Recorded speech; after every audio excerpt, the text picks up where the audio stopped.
Assalamualaikum warahmatullahi wabarakatuh. Selamat malam, Pak Sparta.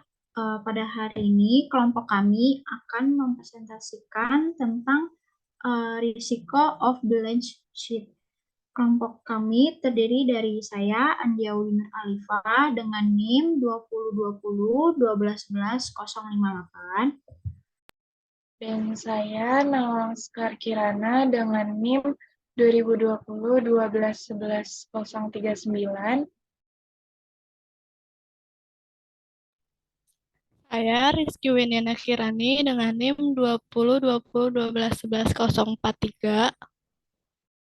Saya Mikaela Revalina Sutedi dengan NIM 2020-1211-041.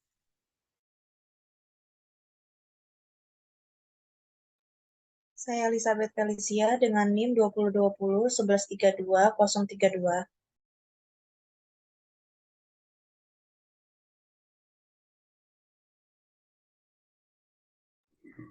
Table of content pada presentasi malam ini, yaitu yang pertama ada pendahuluan, lalu yang kedua ada aktivitas luar neraca dan solvency FI, yang ketiga ada pengembalian dan risiko kegiatan luar neraca, yang keempat ada risiko non-schedule of balance sheet, dan yang terakhir itu ada peran aktivitas OBS dalam mengurangi risiko.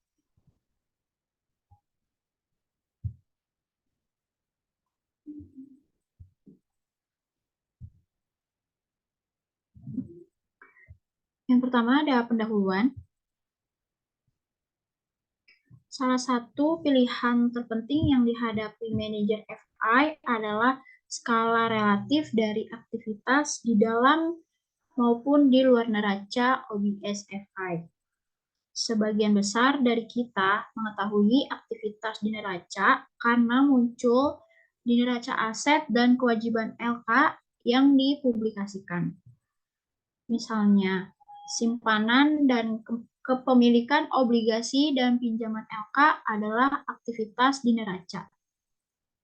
Sebagai perbandingan, aktivitas di luar neraca kurang jelas dan seringkali tidak terlihat oleh semua pihak kecuali investor atau regulator yang memiliki informasi terbaik. Dalam istilah akuntansi, item di luar neraca biasanya muncul di bawah garis bawah. Seringkali hanya sebagai catatan kaki untuk laporan keuangan. Namun dalam istilah ekonomi, pos di luar neraca adalah aset dan kewajiban kontingensi yang mempengaruhi masa depan, bukan bentuk neraca LK saat ini.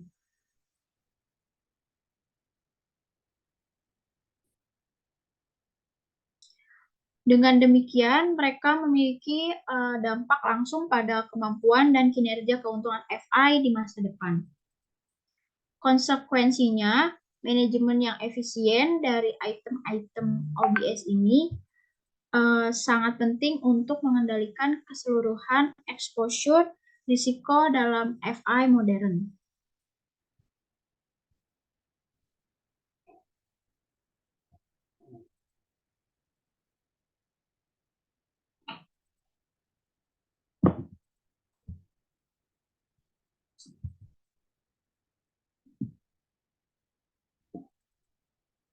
Dari perspektif penilaian, aset dan liabilitas OBS berpotensi menghasilkan arus kas masa depan yang positif atau negatif. Biaya dari aktivitas OBS menyediakan sumber utama pendapatan non-bunga bagi banyak LK, terutama yang terbesar dan paling layak dipercaya.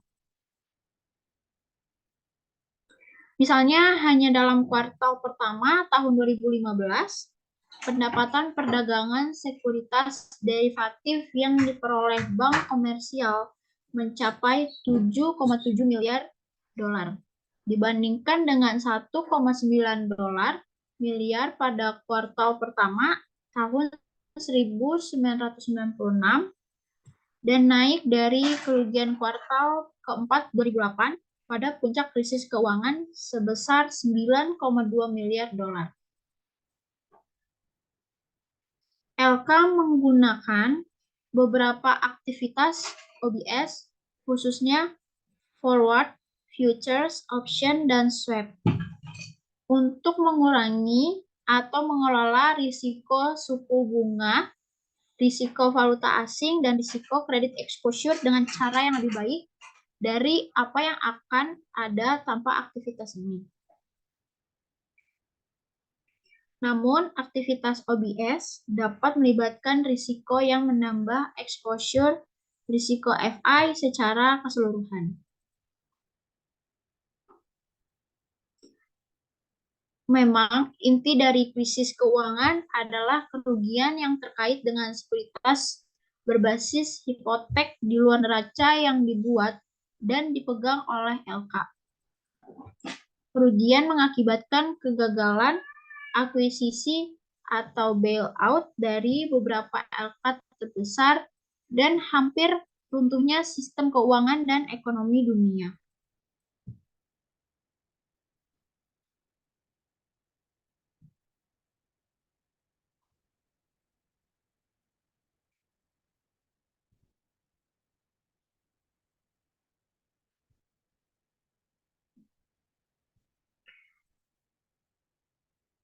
Pendapatan fee ini dapat memiliki efek langsung, misalnya fee dari penjualan letter of credit, dan tidak langsung melalui hubungan pelanggan yang lebih baik.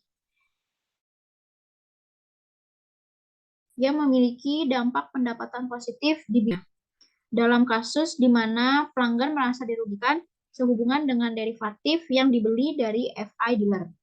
Aktivitas di luar neraca dapat memiliki reputasi negatif yang penting yang berdampak buruk pada arus biaya dan pendapatan lain di masa yang akan datang. Nilai sebenarnya dari modal atau kejayaan bersih LK bukan hanya perbedaan antara nilai pasar aset dan kewajiban di neraca, tetapi juga mencerminkan perbedaan antara nilai pasar saat ini dari aset dan kewajiban di luar neraca atau kontingensi.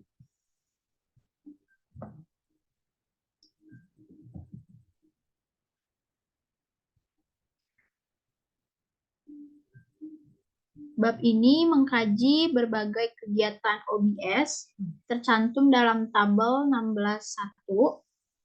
LK, kami pertama-tama membahas pengaruh aktivitas OBS pada exposure risiko FI, kinerja pengembalian, dan solvabilitas. Kemudian kami menjelaskan berbagai jenis aktivitas OBS dan risiko yang terkait dengan masing-masingnya. Karena aktivitas OBS menciptakan exposure risiko solvabilitas, regulator memberlakukan persyaratan modal pada aktivitas ini.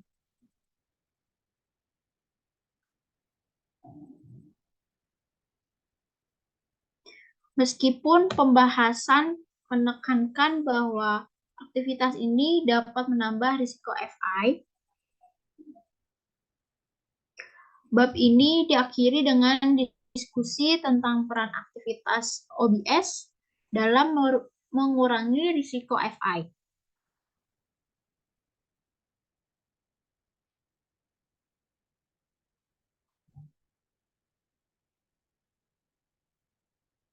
Kotak perspektif industri memperlihatkan beberapa masalah yang dipertimbangkan oleh JP Morgan Chase dalam mengevaluasi risiko di luar neracanya.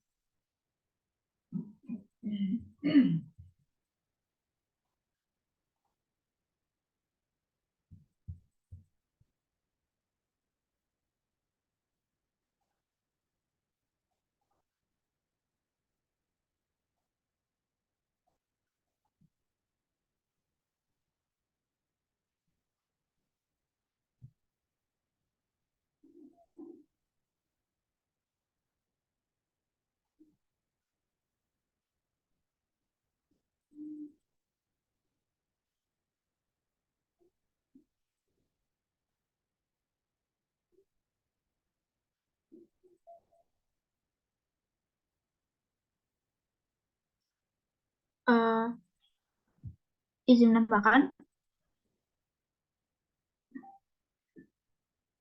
pada tabel 16.1 tertulis bahwa komitmen pinjaman adalah komitmen kontraktual untuk memberikan pinjaman sampai dengan jumlah tertentu pada tingkat bunga tertentu di masa depan. Kalau letters of credit adalah jaminan kontingensi yang dijual oleh FI untuk menanggung kinerja pembeli jaminan. Untuk kontrak derivatif adalah perjanjian antara dua pihak untuk mempertukarkan kuantitas standar suatu aset dengan harga yang telah ditentukan sebelumnya pada tanggal tertentu di masa depan. Untuk perdagangan saat diterbitkan adalah memperdagangkan sekuritas sebelum diterbitkan yang sebenarnya. Pinjaman yang dijual adalah pinjaman yang berasal dari LK dan kemudian dijual kepada investor lain.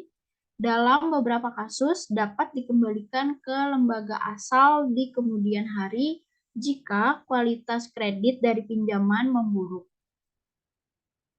Itu yang untuk kegiatan jadwal kegiatan L. Kalau yang kegiatan non jadwal L adalah risiko penyelesaian adalah risiko kredit intrahari seperti yang terkait dengan aktivitas transfer kawat chips. Lalu ada risiko afiliasi, adalah risiko yang dikenakan pada satu afiliasi holding company sebagai akibat dari potensi kegagalan afiliasi holding company lainnya. Seperti yang dibahas di bab ini, aktivitas jadwal L adalah aktivitas yang harus dilaporkan bank ke Federal Reserve sebagai bagian dari laporan panggilan triwulan mereka. Kalau untuk kegiatan non-schedule L adalah kegiatan yang tidak tunduk pada persyaratan ini. Selanjutnya akan dibacakan oleh Mikaela Revalina.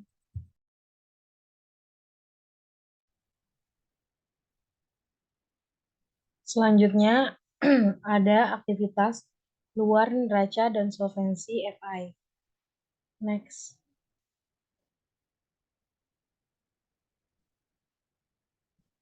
Item atau aktivitas adalah aset di luar neraca jika ketika peristiwa kontingensi terjadi, item atau aktivitas tersebut berpindah ke sisi aset neraca. Sebaliknya, item atau aktivitas merupakan kewajiban OBS jika ketika peristiwa kontingensi terjadi. Item atau aktivitas berpindah ke sisi kewajiban di neraca. Misalnya, seperti yang akan kita bahas lebih rinci nanti. LK menjual berbagai jaminan kinerja, terutama jaminan bahwa nasabahnya tidak akan lalai dalam kewajiban keuangan dan kewajiban lainnya.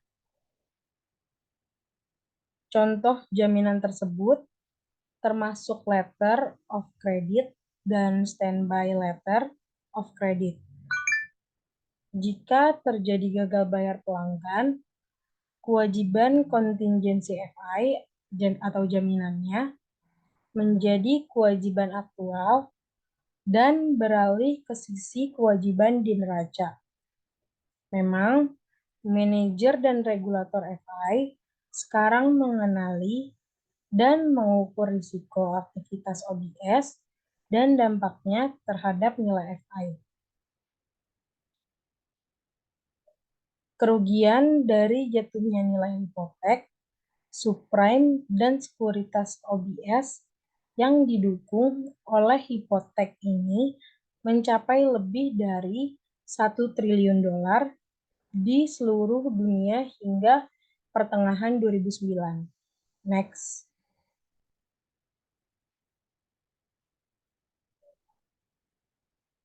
Perspektif industri manajemen risiko kredit JP Morgan Chase. Yang pertama, instrumen keuangan terkait pinjaman di luar neraca jaminan, dan komitmen lainnya. JP Morgan Chase menyediakan instrumen keuangan terkait pinjaman, misalnya komitmen dan jaminan, untuk memenuhi kebutuhan pembiayaan pelanggannya.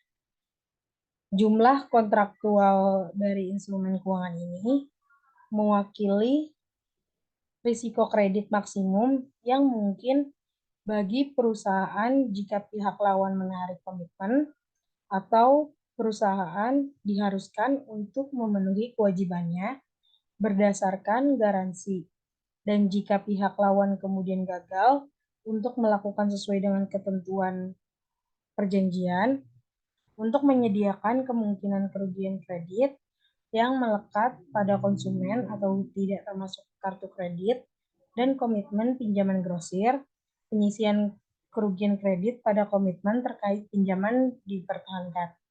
Yang kedua, komitmen lain yang tidak didanai untuk memberikan kredit. Dari komitmen untuk modal kerja dan tujuan umum perusahaan, perpanjangan kredit untuk mendukung fasilitas kertas komersial dan pembiayaan obligasi dalam hal kewajiban tersebut tidak dapat dipasarkan kembali kepada investor baru, serta fasilitas likuiditas yang berkomitmen untuk organisasi clearing. Yang ketiga, standby letter of credit dan jaminan keuangan lainnya. Standby letter of credit atau SBLC dan jaminan keuangan lainnya adalah komitmen pinjaman bersyarat yang diterbitkan oleh perusahaan untuk menjamin kinerja pelanggan kepada pihak ketiga di bawah pengaturan tertentu seperti fasilitas kertas komersial, pembiayaan obligasi, pembiayaan akuisisi, perdagangan, dan sejenis transaksinya. Yang keempat, derivatif yang memenuhi syarat sebagai jaminan. Total nilai nasional derivatif yang dianggap oleh perusahaan sebagai jaminan antis masing-masing adalah 52,6 miliar dolar dan 53,6 miliar dolar pada tanggal 31 Maret 2015 dan 31 Desember 2014. Jumlah nasional umumnya mewakili eksposur maksimum perusahaan terhadap derivatif yang memenuhi syarat sebagai jaminan. Yang kelima, di dalam layanan recourse, pemberi layanan setuju untuk berbagai risiko kredit dengan pemilik pinjaman hipotek seperti Fannie Mae atau Freddie Mac atau investor swasta, perusahaan asuransi, atau penjamin. Sekuritas perusahaan sebagian besar bersifat non-recourse sehingga secara efektif mengalihkan risiko kerugian kredit di masa depan kepada pembeli sekuritas berbasis hipotek yang diterbitkan oleh kepercayaan. Next.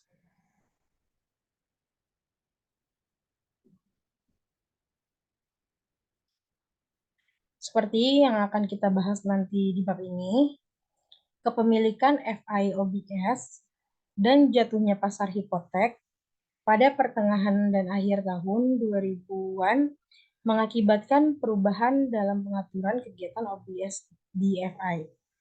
Bisa dilihat di tabel 12 beberapa kerugian besar pada derivatif. Tabel 16.2 mencantumkan beberapa kerugian penting lainnya untuk LK dari perdagangan derivatif atau sekuritas derivatif, futures, forwards, options, dan swaps. Diperiksa secara rinci dalam bab 22, 23, dan 24, dan didefinisikan dalam tabel 16.3. Next. Dalam tabel 16.3, efek derivatif ditahan dari neraca LK. Forward contract, perjanjian antara pembeli dan penjual pada waktu kosong untuk menukar aset non-standar dengan uang tunai di masa depan. Rincian aset dan harga yang harus dibayar pada tanggal berakhirnya kontrak forward ditetapkan pada waktu kosong. Harga kontrak forward ditetapkan selama masa kontrak. Futures kontrak, kesepakatan antara pembeli dan penjual pada waktu kosong untuk menukarkan aset standar dengan uang tunai pada tanggal tertentu di masa mendatang. Setiap kontrak memiliki kadaluarsa standar dan transaksi terjadi di pasar terpusat. Harga kontrak berjangka berubah setiap hari karena nilai pasar aset yang mendasari kontrak berjangka berfluktuasi. Option, sebuah kontrak yang memberikan pemegangnya hak, tetapi bukan kewajiban untuk membeli atau menjual aset dasar pada harga tertentu dalam jangka waktu tertentu. Swap, perjanjian antara dua pihak untuk bertukar aset atau serangkaian arus kas untuk jangka waktu tertentu pada interval tertentu. Next.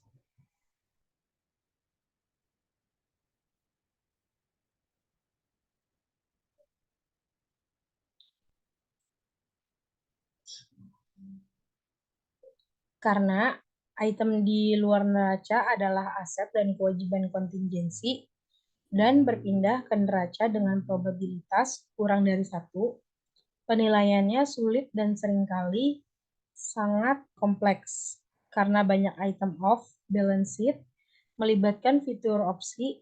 Metodologi yang paling umum adalah menerapkan harga klaim atau opsi kontingensi model keuangan ORI.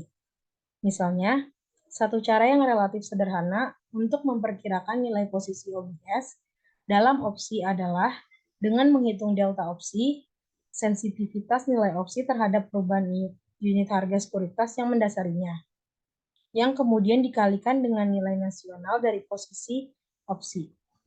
Delta opsi terletak antara 0 dan 1. Jadi, anggaplah FI telah memilih opsi panggilan pada obligasi, yaitu ia memiliki aset OBS dengan nilai nominal atau nominal 100 juta dolar dan delta dihitung pada 0,25, maka nilai aset kontingensi dari posisi opsi ini adalah 25 juta dolar. Nilai aset setara delta atau kontingensi sama dengan delta dikalikan nilai nominal opsi sama dengan 0,25 dikali 100 juta dolar sama dengan 25 juta dolar. Tentu saja, untuk mengetahui nilai delta untuk opsi, diperlukan model penentuan harga opsi seperti Black-Scholes atau model binominal. Kami memberikan ulasan tentang model ini di lampiran 10B yang terdapat di situs web buku www.mhi.com. Secara umum, delta opsi bervariasi dengan tingkat harga sekuritas yang mendasarinya saat bergerak masuk dan keluar dari uang. Perhatikan bahwa jika FI menjual opsi, mereka akan dinilai sebagai kewajiban kontingensi. Next.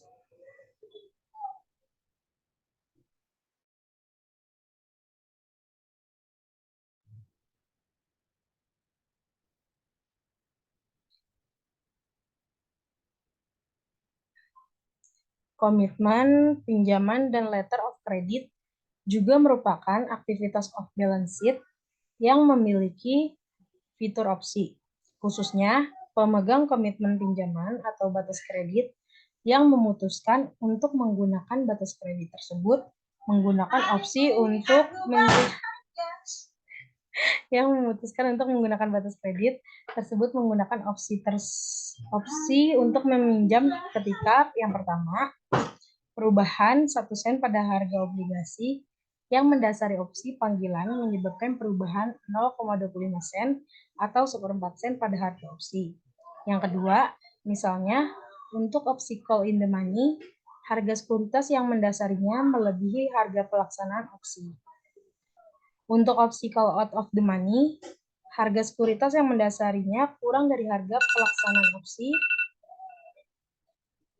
Secara umum, hubungan antara nilai opsi dan nilai sekuritas yang mendasarinya adalah non-linear. Untuk menghadapi non-linearitas pembayaran opsi, beberapa analis memperhitungkan gamma serta delta opsi. Misalnya, model standar BIS yang digunakan untuk menghitung risiko pasar opsi, menggabungkan delta opsi, gamma, dan vega atau ukuran risiko volatilitas. Next.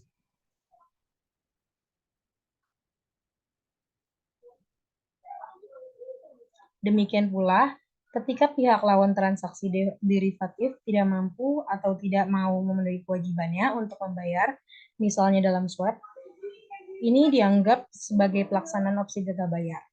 Sehubung dengan swap, futures, dan forward, pendekatan umum adalah mengubah posisi ini menjadi nilai yang setara dengan aset dasar. Misalnya, swap suku bunga tetap menggambang 20 juta dolar, 10 tahun di mana FI menerima 20 pembayaran suku bunga, tetap setengah tahunan sebesar 8% per tahun, yaitu 4% per setengah tahun, dan membayar pembayaran dengan suku bunga mengambang setiap setengah tahun. Di indeks Kelibor dapat dilihat sebagai ekuivalen dalam hal penilaian posisi di neraca dalam dua obligasi senilai 20 juta dolar. Next.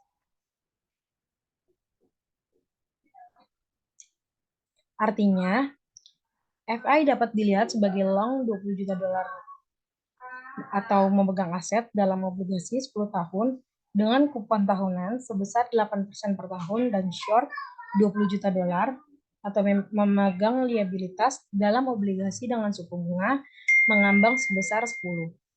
Jatuh tempo tahun yang tingkatnya disesuaikan setiap 6 bulan. Nilai pasar swap dapat dilihat sebagai nilai sekarang dari selisih antara arus kas pada obligasi suku bunga tetap dan arus kas yang diharapkan pada obligasi suku bunga mengambang. Nilai pasar ini biasanya merupakan persentase yang sangat kecil dari nosional swap. Dalam contoh swap 20 juta dolar, kita nilai pasarnya sekitar 3% dari angka ini, atau 600.000 dolar. Bank for International Settlements melaporkan total nilai nasional sekuritas derivatif OTC adalah 630,1 miliar dolar pada tahun 2015 dan nilai pasar sekuritas ini adalah 20,9 miliar dolar atau 3,3% dari nilai nosional. Pada bulan Desember 2008, setelah dimulainya krisis keuangan, nilai nosional adalah 591,96 miliar dolar atau penurunan pertama, dan nilai pasar adalah 33,89 miliar dolar, 5,7%. Dengan model penelitian ini, kita dapat menghitung dalam arti perkiraan sewa saat ini atau nilai pasar dari setiap aset dan kewajiban OBS dan pengaruhnya terhadap solvabilitas FI. Memang dari perspektif pemegang saham dan regulator, peningkatan besar dalam nilai kewajiban OBS dapat membuat FI bangkrut secara ekonomi sama efektifnya dengan kerugian karena perbedaan suku bunga yang tidak sesuai dengan dan gagal bayar atau kerugian kredit dari aktivitas neraca. Misalnya, selama krisis keuangan, kerugian kewajiban utang yang dijamin OBS terkait dengan hipotek Amerika Serikat mencapai 260 miliar dolar. Next. Selanjutnya akan dibacakan oleh Nawang. Selanjutnya yaitu pengembalian dan resiko kegiatan luar neraca. Next. Pada tahun 1980-an, meningkatnya kerugian pinjaman ke negara-negara kurang berkembang dan Eropa Timur, peningkatan volatilitas suku bunga dan margin bunga yang ditekan untuk pinjaman di neraca karena persaingan non-bank mendorong banyak bank komersial besar untuk mencari kegiatan OBS yang menguntungkan. Dengan memindahkan aktivitas dari neraca, bank berharap memperoleh lebih banyak pendapatan fee untuk mengimbangi penurunan margin atau spread pada bisnis pinjaman tradisional mereka. Pada saat yang sama, mereka dapat menghindari biaya peraturan atau pajak karena persyaratan cadangan, premi asuransi simpanan, dan persyaratan kecukupan modal tidak dibebankan pada aktivitas di luar neraca. Dengan demikian, bank memiliki insentif pendapatan dan peraturan penghindaran pajak untuk memindahkan aktivitas dari neraca mereka. Pertumbuhan dramatis dalam aktivitas OBS menyebabkan Federal Reserve memperkenalkan skema pelacakan pada tahun 1983. Sebagai bagian dari laporan panggilan triwulan, bank dan tabungan institusi mulai mengirimkan jadwal, di mana mereka mencantumkan ukuran dan variasi kegiatan OBS mereka. Kami menunjukkan aktivitas off-balance sheet untuk Bank Komersial Amerika Serikat dan Lembaga Tabungan untuk tahun 1992 dan kuartal pertama 2015 pada tabel 16.4. Kami juga menunjukkan distribusi kegiatan OBS tahun 2015 untuk JP Morgan Chase pada tabel 16.4. Next.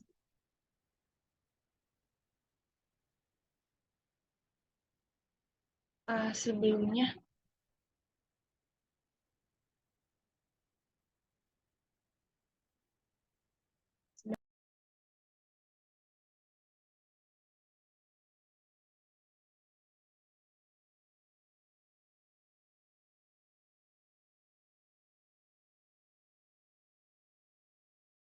boleh di next dulu di yang ke gambar tabel.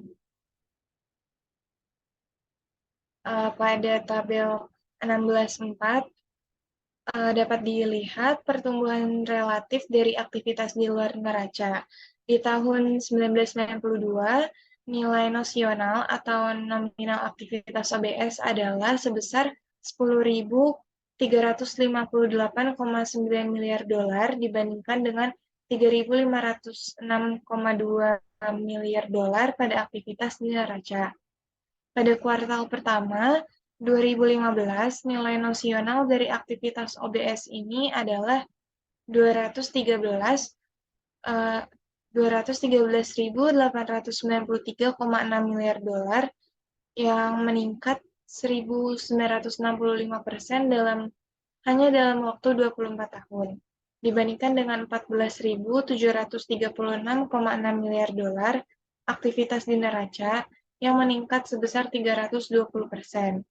Demikian pula pada tahun 2015, JP Morgan Chase sendiri memiliki total aktivitas OBS sebesar 58.485,3 miliar dolar. 57.096,1 miliar dolar diantaranya adalah kontrak derivatif. Kemudian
Saya lanjut pada pada tabel 16.5 menunjukkan bahwa sebagian besar pertumbuhan aktivitas OBS selama periode 1992 sampai 2015 disebabkan oleh kontrak derivatif. Kepemilikan kontrak derivatif meningkat 2.745% dari 8.765 miliar dolar pada tahun 1992 menjadi 249.337 miliar dolar pada kuartal kedua di tahun 2011 sebelum turun kembali menjadi 203.120 miliar dolar pada tahun 2015. Kemudian di tahun 2010 sebagai tanggapan terhadap krisis keuangan, peraturan Volcker yang melarang lembaga penyimpanan Amerika Serikat untuk terlibat dalam perdagangan hak milik, yaitu perdagangan sebagai prinsipal untuk rekening perdagangan bank. Hal ini termasuk setiap transaksi untuk membeli atau menjual derivatif. Dengan demikian, hanya cabang perbankan investasi dari bisnis tersebut yang diizinkan untuk melakukan perdagangan semacam itu. Aturan Volcker diterapkan pada April 2014 dan bank memiliki waktu hingga 21 Juli 2015 untuk mematuhinya. Hasilnya adalah pengurangan sekuritas derivatif yang ditahan di neraca oleh lembaga keuangan ini. Next. Sebagian besar kegiatan OBS ini dilakukan hanya oleh beberapa bank. Misalnya pada tahun 2015, sekitar 1.427 dari lebih dari 5.570 bank Amerika Serikat dan lembaga tabungan memegang derivatif OBS yang dilaporkan pada tabel 16.5 dan 25 bank terbesar memiliki 99,8% dari derivatif yang beredar. Sementara, seperti disebutkan di atas, nilai nosional item OBS melebih-lebihkan pasar mereka saat ini atau nilai klaim kontingensi, pertumbuhan aktivitas ini masih fenomenal. Memang peningkatan fenomenal ini telah mendorong regulator untuk memberlakukan persyaratan modal pada aktivitas semacam ini dan secara eksplisit mengakui exposure resiko solvabilitas lembaga keuangan dan melakukan aktivitas semacam itu. Persyaratan model ini mulai berlaku pada tanggal 1 Januari 1993. Dari tabel 16.4 dan 16.5, jenis utama aktivitas OBS untuk Bank Amerika Serikat adalah yang pertama, komitmen pinjaman, yang kedua, standby letter of credit dan letter of credit, yang ketiga, kontrak berjangka, kontrak forward, swap, dan opsi, dan yang keempat ada sekuritas yang diterbitkan, dan yang terakhir pinjaman dijual. Bagian selanjutnya menganalisis aktivitas OBS ini secara lebih rinci dan memberi perhatian khusus pada jenis paparan resiko yang dihadapi lembaga keuangan saat terlibat dalam aktivitas tersebut. Seperti yang telah kita bahas sebelumnya, penilaian pasar yang tepat atas aset dan kewajiban kontingensi ini bisa sangat sulit karena fitur klaim kontingensi dan aspek pilihan yang rumit. Next.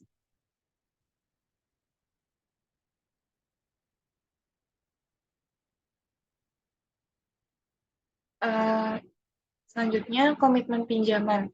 Saat ini, sebagian besar pinjaman komersial dan industri dilakukan oleh perusahaan yang mengambil atau meminjam jalur kredit atau komitmen pinjaman yang telah dinegosiasi sebelumnya daripada meminjam pinjaman spot. Pada bulan Mei 2015, 94,6% dari seluruh pinjaman KDNI berjangka waktu 1 bulan hingga 1 tahun, dan 87,6% pinjaman yang jatuh tempo lebih dari 1 tahun dibuat berdasarkan kontrak komitmen. Perjanjian komitmen pinjaman adalah komitmen kontraktual oleh lembaga keuangan untuk meminjamkan kepada perusahaan jumlah maksimum tertentu, misalnya 10 juta dolar, dengan suku bunga tertentu, contohnya 12%. Perjanjian komitmen pinjaman juga menentukan lamanya waktu di mana peminjam memiliki opsi untuk mengambil pinjaman ini. Jika pinjaman tidak diperlukan, opsi atau penarikan tidak akan dilakukan. Sebagai imbalan untuk membuat komitmen pinjaman ini, FI dapat membebankan biaya di muka atau biaya fasilitas katakanlah 1/8% dari ukuran komitmen atau $12.500 dalam contoh ini. Selain itu harus siap menyediakan $10 juta penuh kapan saja selama periode komitmen, contohnya 1 tahun. Sementara itu, peminjam memiliki pilihan berharga untuk mengambil jumlah antara $0 dan $10 juta. Next. Selanjutnya, resiko suku bunga. Resiko suku bunga adalah kontingensi yang berasal dari fakta bahwa FI terlebih dahulu membuat komitmen untuk menyediakan pinjaman kepada peminjam selama periode komitmen, baik pada suku bunga tetap sebagai komitmen pinjaman atau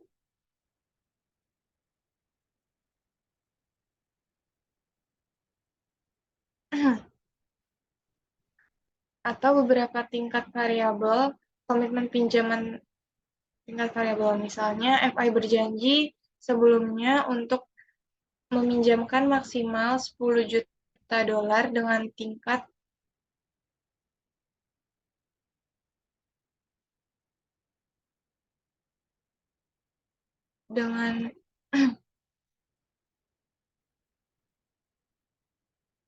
dengan tingkat bunga tetap 12% sepanjang tahun dan biaya dananya naik. Biaya dana mungkin naik ke tingkat yang membuat selisih antara tingkat komitmen 12% dan biaya dana FI menjadi negatif atau sangat kecil lebih dari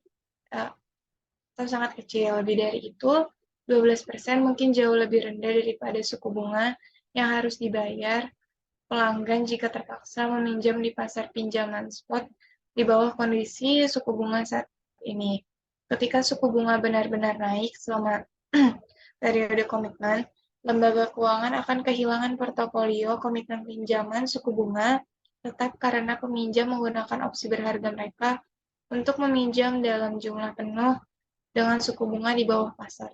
Next.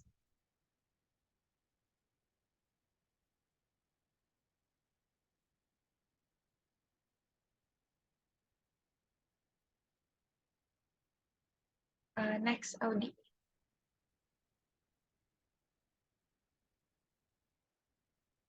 Selanjutnya, resiko penghapusan. Resiko kontingensi lainnya adalah resiko penghapusan, khususnya dalam membuat komitmen pinjaman. Lembaga keuangan harus selalu siap untuk memberikan garis komitmen maksimum $10 juta dalam contoh. Peminjam memiliki opsi fleksibel untuk meminjam apapun antara $0 dan plafon $10 juta pada hari kerja apapun dalam periode komitmen. Hal ini menghadapkan FI pada tingkat resiko atau ketidakpastian likuiditas di masa depan. FI tidak pernah benar-benar yakin kapan selama periode komitmen peminjam akan menuntut $10 juta penuh atau sebagian darinya secara tunai. Memang peminjam bisa datang ke bank dan meminjam jumlah yang berbeda selama periode tersebut, $1 juta di bulan pertama, $2 juta di bulan kedua, dan seterusnya. Satu-satunya kendala adalah plafon $10 juta. Pada pertengahan 2008, nilai aset bersih dari reksadana pasar uang terkemuka turun di bawah $1 per saham, sehingga peristiwa langka yang tidak pernah terjadi selama bertahun-tahun.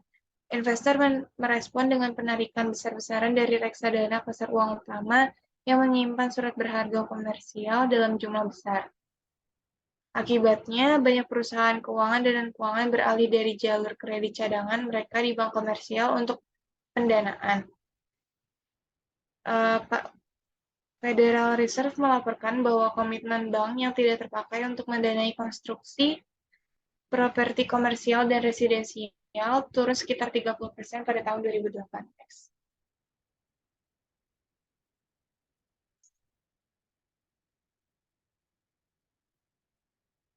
Next. Selanjutnya, resiko kredit. Lembaga keuangan juga menghadapi tingkat resiko kredit kontingensi dalam menetapkan suku bunga komitmen pinjaman. Secara khusus, FI sering menambah premi resiko berdasarkan penilaian saat ini atas kelayakan kredit peminjam.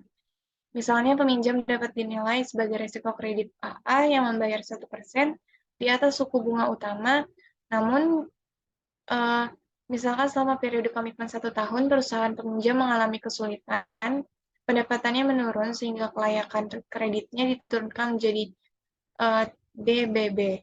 Masalah FI adalah bahwa premi resiko kredit atas komitmen telah ditetapkan ke tingkat AA untuk periode komitmen 1 tahun. Next. Selanjutnya, resiko pendanaan agregat. Banyak perusahaan peminjam besar seperti Home Depot, Ford, dan IBM mengambil banyak komitmen atau jalur kredit dengan banyak lembaga keuangan sebagai jaminan terhadap krisis kredit di masa depan. Dalam krisis kredit, pasokan pinjaman spot kepada peminjam dibatasi, mungkin sebagai akibat dari tindakan kebijakan moneter yang ketat dari Federal Reserve. Penyebab lainnya adalah meningkatnya keengganan lembaga keuangan terhadap pinjaman seperti yang terlihat selama krisis keuangan ketika bank tidak mau meminjamkan kepada siapapun kecuali pemohon pinjaman yang paling layak kredit. Dalam krisis kredit seperti itu, peminjam dengan komitmen pinjaman jangka panjang tidak mungkin mengalami kendala kredit seperti mereka yang tidak memiliki komitmen pinjaman. Namun hal ini juga menyeratkan bahwa permintaan agregat peminjam untuk menghapus komitmen pinjaman kemungkinan akan jadi yang terbesar ketika kondisi peminjam dan pendanaan LK paling mahal dan sulit. 4 efek risiko kontingensi yang baru saja diidentifikasi, yaitu risiko suku bunga, risiko take down, risiko kredit, dan risiko pendanaan agregat, tampak menyeratkan bahwa aktivitas komitmen pinjaman meningkatkan exposure kebangkrutan lembaga keuangan yang terlibat dalam aktivitas tersebut. Next.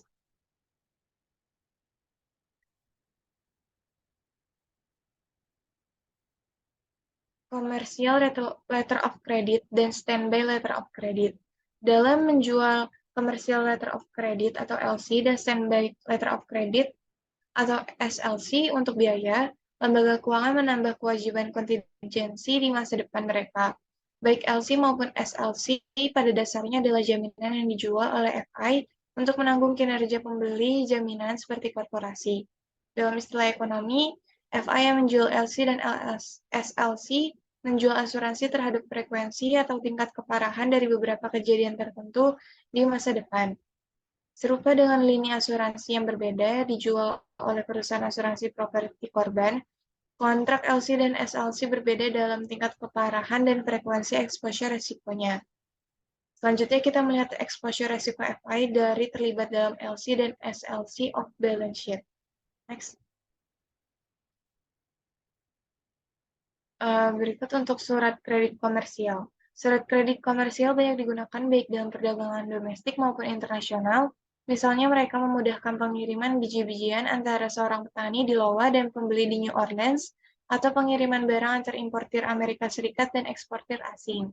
Peran lembaga keuangan adalah untuk memberikan jaminan resmi bahwa pembayaran untuk barang yang dikirim atau dijual akan diterima terlepas dari apakah pembeli barang gagal bayar.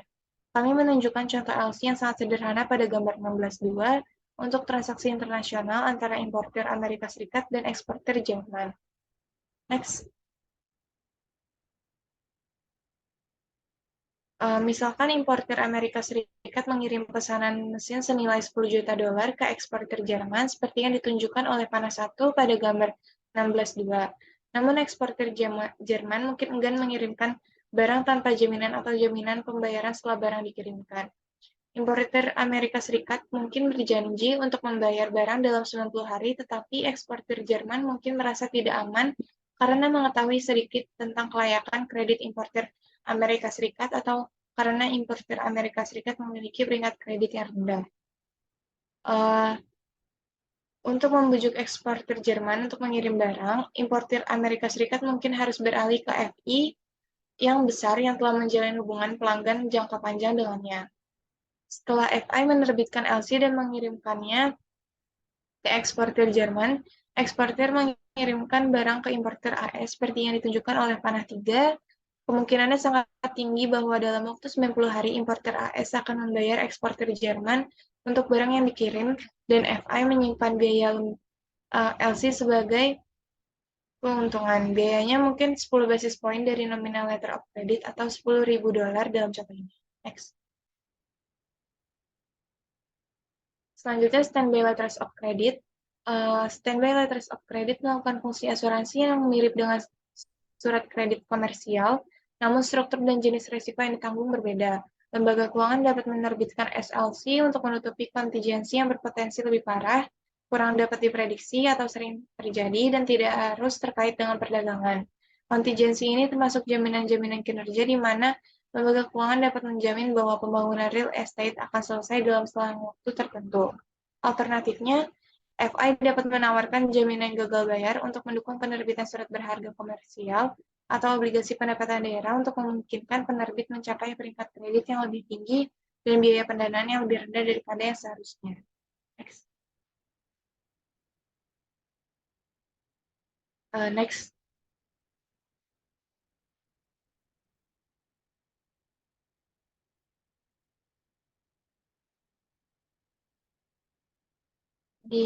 Next lagi. Risiko terkait dengan letter of credit. Risiko bagi lembaga keuangan dalam menjual letter of credit adalah bahwa pembeli LC dapat gagal memenuhi kewajiban kontrak seperti yang dijanjikan. Misalnya, dengan komersial yang dijelaskan di atas, terdapat kemungkinan kecil bahwa importir AS tidak akan mampu membayar $10 juta dalam 90 hari dan akan gagal bayar. Kemudian, FI berkewajiban untuk memenuhi jaminannya bahwa kewajiban kontraktual akan terpenuhi. Biaya dari prestasi seperti itu berarti FI penjamin harus membayar $10 juta kepada eksportir. Selama krisis keuangan, banyak perusahaan tidak mampu membayar kewajiban kertas komersial mereka yang jatuh tempo. Next.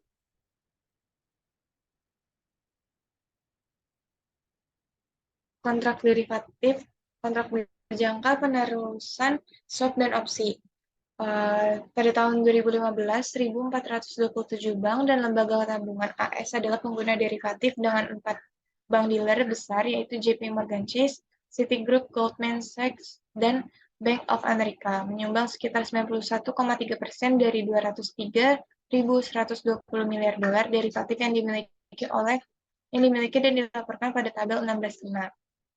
Jenis risiko gagal bayar ini jauh lebih serius untuk kontrak forward dan swap daripada kontrak berjangka.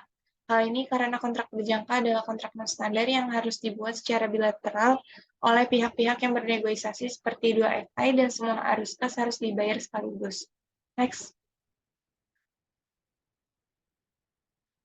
Opsi adalah kontrak yang memberi pemegangnya hak tetapi bukan kewajiban untuk membeli opsi panggilan atau menjual opsi put aset dasar pada harga yang telah ditentukan sebelumnya untuk jangka waktu tertentu.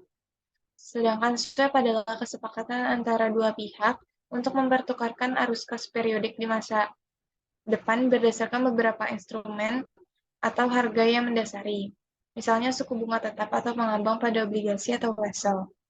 Lalu derivatif kredit memungkinkan lembaga keuangan untuk melindungi resiko kredit mereka. Mereka dapat digunakan untuk melindungi resiko kredit pada pinjaman individu atau obligasi, atau portofolio pinjaman dan obligasi.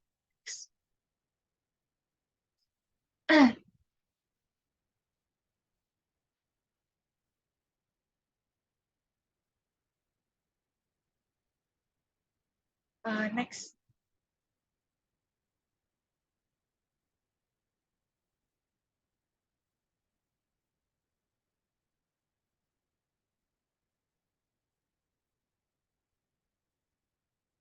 Next lagi.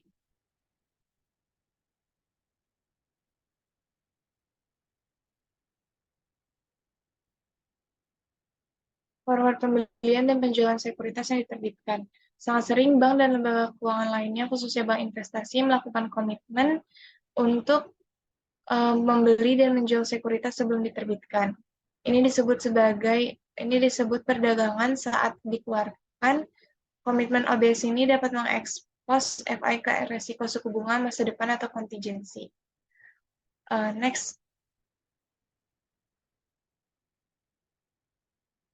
Risiko terkait dengan sekuritas yang diterbitkan saat diterbitkan. Biasanya bank investasi besar dan komersial adalah dealer WI T-bill utama, mereka menjual T-bills yang belum diterbitkan untuk pengiriman ke depan kepada pelanggan di pasar sekunder dengan margin kecil di atas harga yang mereka perkirakan akan dibayar di lelang utama. Dealer utama yang membuat kesalahan mengenai tenor lelang yaitu tingkat suku bunga menghadapi resiko bahwa komitmen dibuat untuk mengirimkan T-bills di pasar WI hanya dapat dipenuhi dengan kerugian. Next. Pinjaman terjual. Semakin banyak bank dan lembaga keuangan lainnya menghasilkan pinjaman di neraca mereka, tetapi alih-alih menahannya hingga jatuh tempo, mereka dengan cepat menjualnya ke investor luar. Next.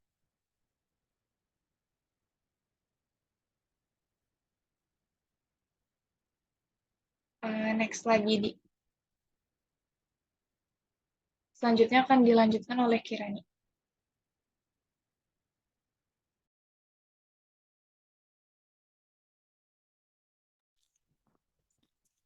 Selanjutnya, risiko non-schedule L of balance sheet. Next.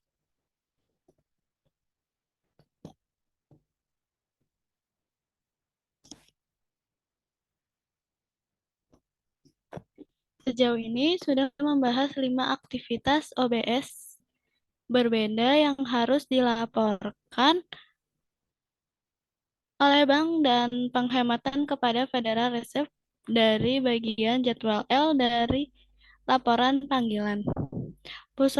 Perusahaan asuransi dan investasi juga terlibat dalam transaksi berjangka, forward, swap, dan opsi dalam berbagai bentuk.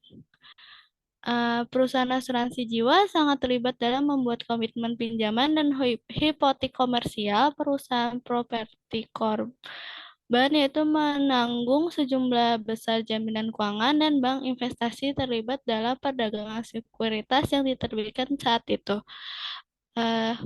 Kelima aktivitas yang sudah dibahas bukanlah satu-satunya aktivitas OBS yang dapat menimbulkan kewajiban atau risiko kontingensi untuk suatu FI. Selanjutnya akan membahas 2 aktivitas lain yang dapat membuatnya. Next.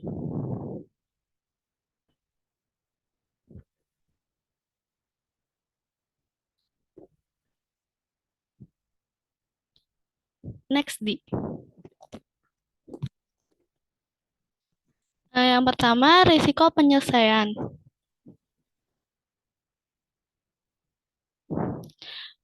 Lembaga keuangan mengirimkan sebagian besar pembayaran dolar grosir mereka melalui sistem transfer kawat seperti Fedwire dan sistem pembayaran antar bank lembaga clearing atau CHIPS. CHIPS ini adalah jaringan internasional dan swasta yang dimiliki oleh 50 atau lebih bank peserta atau anggota.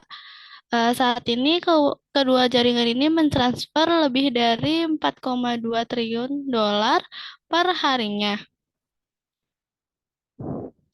Berbeda dengan sistem Fedwire domestik, sebagian kecil dari dana atau pesan pembayaran yang dikirim melalui CHIPS dalam satu hari merupakan pesan sementara yang bersifat final dan diselesaikan hanya pada hari terakhir. Misalnya, Bank X mengirimkan pesan pembayaran transfer dana ke Bank Z pada pukul 11. Lalu penyelesaian tunai aktual dan transfer fisik dana antara X dan Z terjadi pada akhir hari. Ini biasanya dengan mentransfer uang tunai yang disimpan dalam rekening cadangan di bank-bank Federal Reserve karena transfer dana belum selesai hingga penghujung hari. Jadi Bank Z menghadapi risiko penyelesaian intraday atau dalam hari. Secara khusus, Bank Z mengasumsikan bahwa pesan dana yang diterima pada pukul 11 dari Bank X akan menghasilkan pengiriman dana yang sebenarnya pada akhir hari dan dapat meminjam ke Bank Y pada pukul 11.15. Next.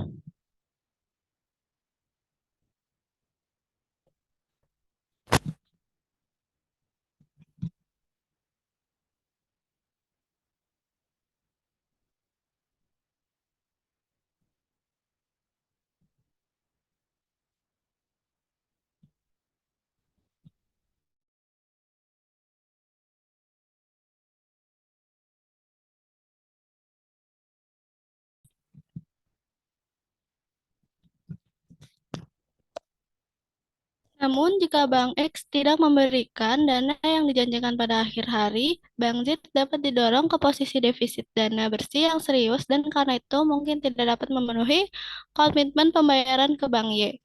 Gangguan seperti itu dapat terjadi hanya jika penipuan besar ditemukan di pembukuan Bank X pada siang hari dan regulator bank menutupnya pada hari yang sama. Situasi itu akan membuat pembayaran ke Bank Z tidak mungkin diselesaikan pada akhir hari. Next.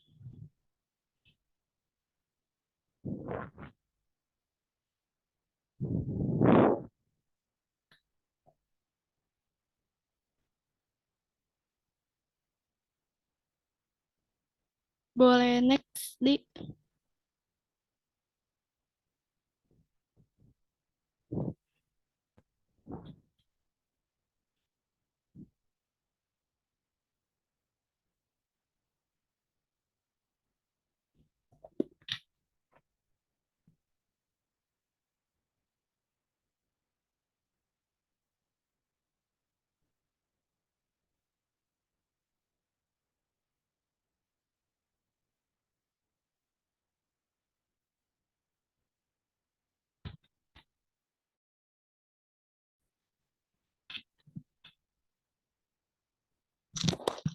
Lalu risiko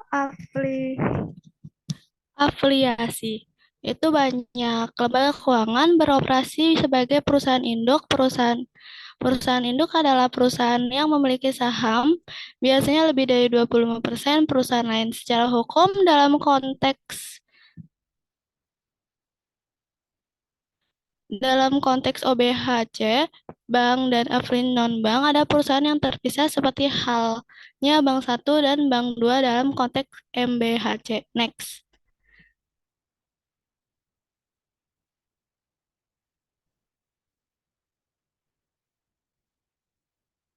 Hmm.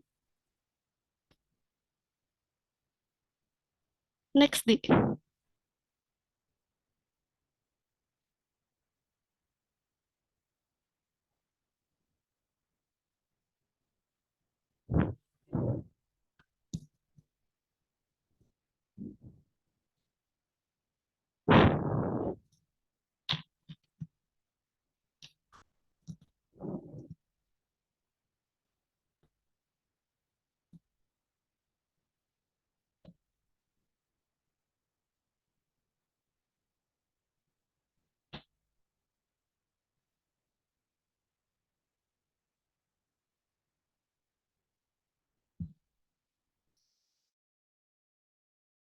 Mundur lagi di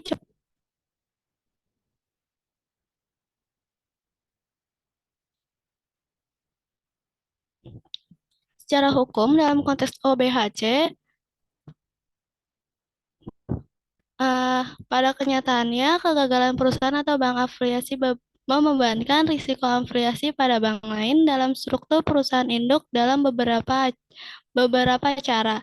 Yang pertama, kreditur dari afiliasi yang gagal dapat menuntut sumber daya bank yang bertahan dengan alasan bahwa secara operasional dalam nama atau dalam kegiatan bank sebenarnya bukan perusahaan yang terpisah dari afiliasinya yang gagal. Lalu yang kedua, regulator telah mencoba untuk menegakkan doktrin sumber kekuatan dalam beberapa tahun terakhir untuk kegagalan MBHC yang besar. Next.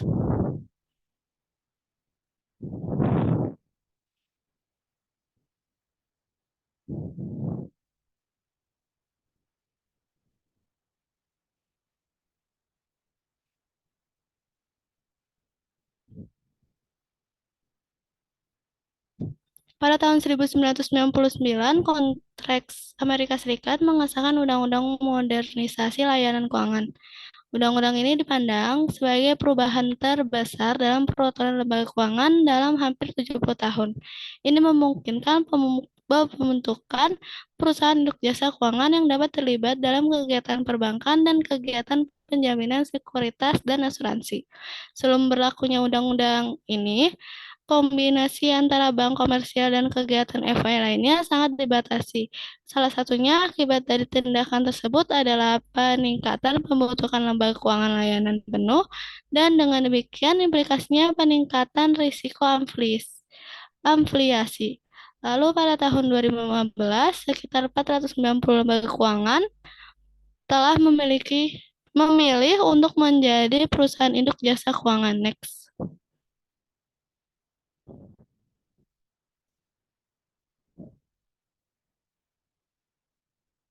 Selanjutnya akan dijelaskan oleh Kak Feli. Selanjutnya, peran aktivitas OPS dalam mengurangi resiko. Next. Kegiatan OPS dapat menambah resiko kegiatan LK. Memang sebagian besar aset dan kewajiban kontingensi memiliki berbagai karakteristik yang dapat menonjolkan default dan atau exposure resiko suku bunga LK. Meskipun demikian, LK menggunakan beberapa instrumen OPS, khususnya forward, futures, option, dan swap untuk mengurangi atau mengelola risiko suku bunga, risiko valuta asing, dan exposure risiko kredit dengan cara yang lebih baik daripada jika tidak ada. Ketika digunakan untuk lindung nilai atas suku bunga neraca, valuta asing, dan risiko kredit, instrumen ini benar-benar dapat bekerja untuk mengurangi risiko kebangkrutan LK secara keseluruhan. Bahaya yang melekat dalam overregulasi aktivitas dan instrumen OPS, misalnya risiko pihak lawan gagal bayar, risiko kontrak valuta asing berjangka, sangat kecil. Ini mungkin jauh lebih rendah daripada risiko kebangkrutan yang dihadapi LK jika tidak menggunakan kontrak berjangka untuk melakukan lindung nilai atas aset valuta asingnya terhadap fluktuasi nilai tukar yang tidak diinginkan. Next.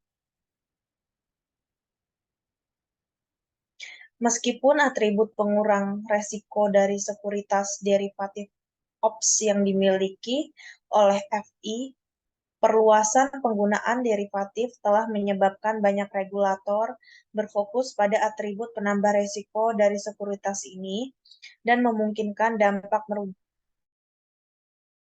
oleh risiko tersebut pada pasar keuangan global. Hasilnya adalah peningkatan jumlah peraturan yang dikenakan pada kegiatan ini.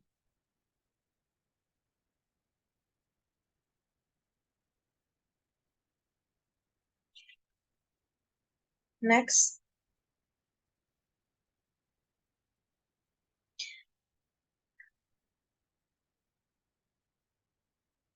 Next.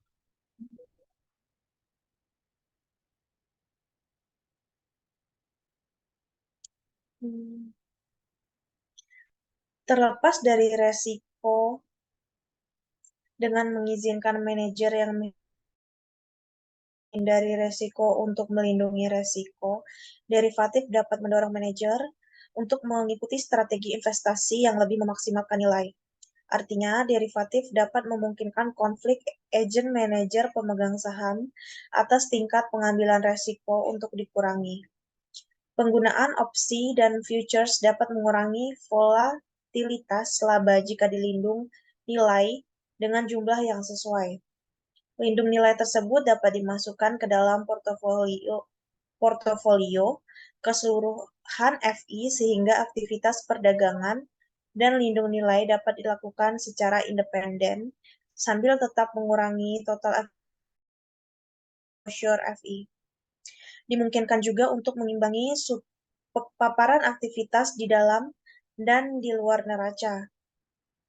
Misalnya, ada kemungkinan bahwa penurunan suku bunga dapat menyebabkan peningkatan exposure untuk beberapa aset, namun dapat diimbangi juga dengan kewajiban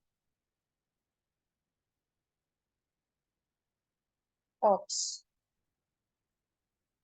Dengan demikian, pengaturan aktivitas off balance sheet harus mengenali efek positif dari instrumen ini dalam membantu memperbaiki exposure FI total. Selain itu, fee dari aktivitas OPS memberikan sumber utama pendapatan non-bunga bagi banyak LK, terutama LK terbesar dan paling layak kredit.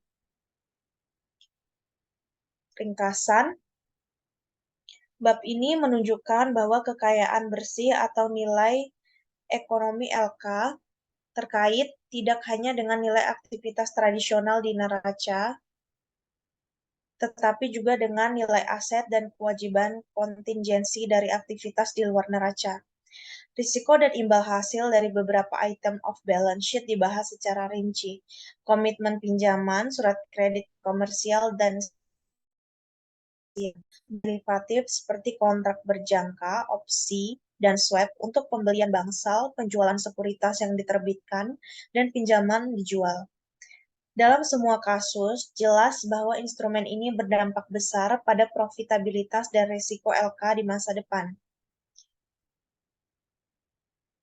Bagaimana membedakan antara aset off balance sheet dan off balance sheet dua risiko lain yang terkait dengan aktivitas off balance sheet dan off balance sheet dua risiko lain yang terkait dengan aktivitas off balance sheet, risiko penyelesaian dan risiko afiliasi juga dibahas di bab ini.